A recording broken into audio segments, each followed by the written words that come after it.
Coucou à tous et bienvenue sur cette chaîne, j'espère que vous allez bien. Aujourd'hui on se retrouve pour une proposition de menu thématique sur les fruits et légumes du mois de mars. Donc comme d'habitude ce que je vais faire c'est que je vais vous mettre en première intention l'image avec tout, un récapitulatif un petit peu des fruits et légumes que vous pouvez trouver ce mois-ci. Donc vous allez voir, ça sent le printemps, ça commence à s'étoffer, ça donne trop envie de tester des choses et des nouvelles recettes. Et d'ailleurs, j'ai fait quelques recherches pour vous proposer un petit peu des associations un petit peu originales et puis des choses qui changent de l'ordinaire. Donc j'espère que ça vous plaira et que ça vous inspirera, bien entendu. Donc je vous mets tout de suite les fruits et légumes du mois de mars.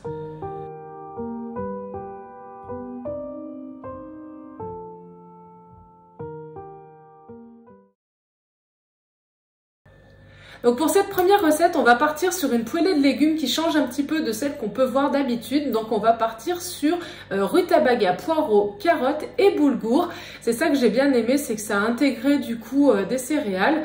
Donc l'idée c'est de faire un petit peu du boulgour pilaf, on va dire. Donc vous prenez 2 verres de boulgour que vous faites revenir dans de l'huile avec un oignon. Ensuite, vous rajoutez 2 rutabagas, 2 poireaux, 2 carottes, le tout haché finement et lavé bien entendu.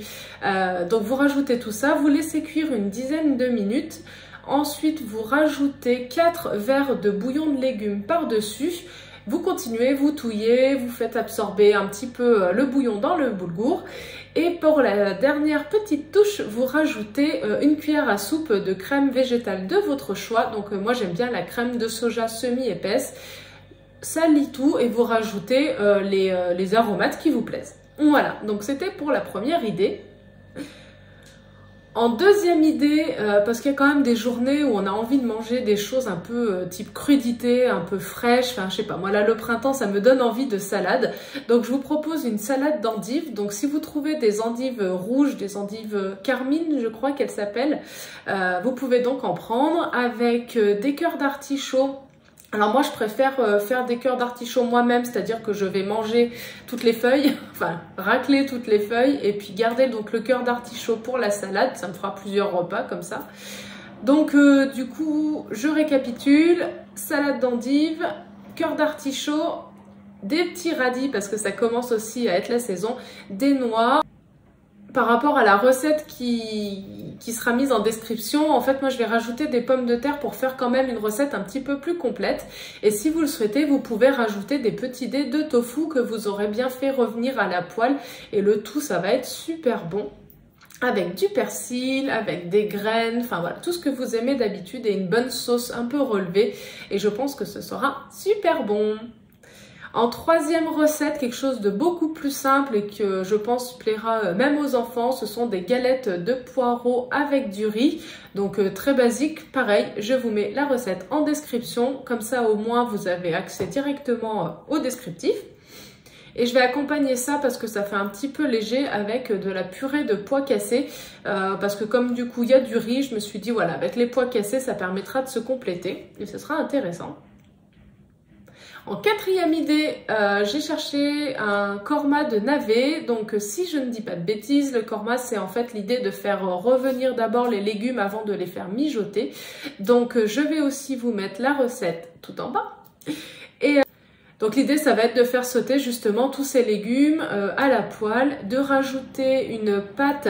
Alors ça risque pas de plaire à tout le monde, c'est à base de noix de coco, mais si la noix de coco vous dérange, vous pouvez à mon avis mettre de la poudre d'amande non sucrée et ça fera toujours la même texture mais sans ce goût.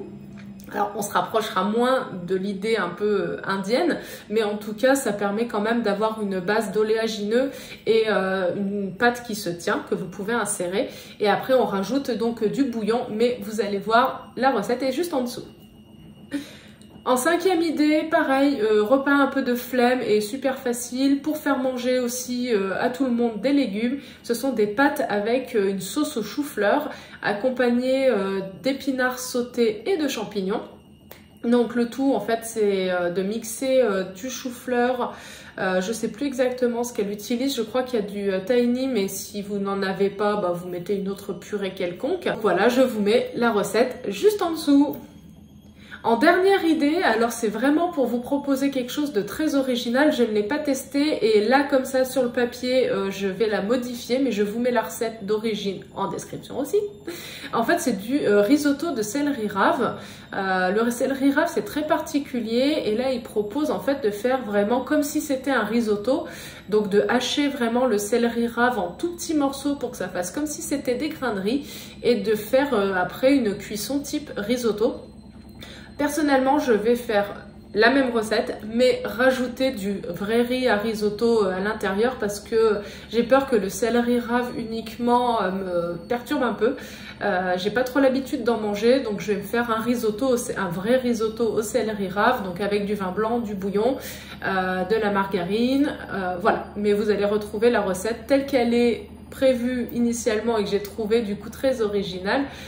Il semble que ce soit bon, c'est les commentaires qui sont marqués en dessous, mais je vous invite, voilà, soit à l'aménager, soit à l'essayer, puis n'hésitez pas à me tenir au courant. Voilà, donc c'était les idées pour la semaine à venir de recettes avec les fruits et légumes de saison, parce que je trouve toujours intéressant de pouvoir quand même utiliser nos fruits et légumes qui arrivent, là ça y est, qui sont tout frais, tout beaux, et puis en plus si on en trouve des locaux, personnellement j'aime autant. Donc je vais retourner voir mon petit maraîcher. Je vous souhaite une très bonne journée, bonne cuisine, bon appétit, prenez soin de vous et à très bientôt. Bye bye!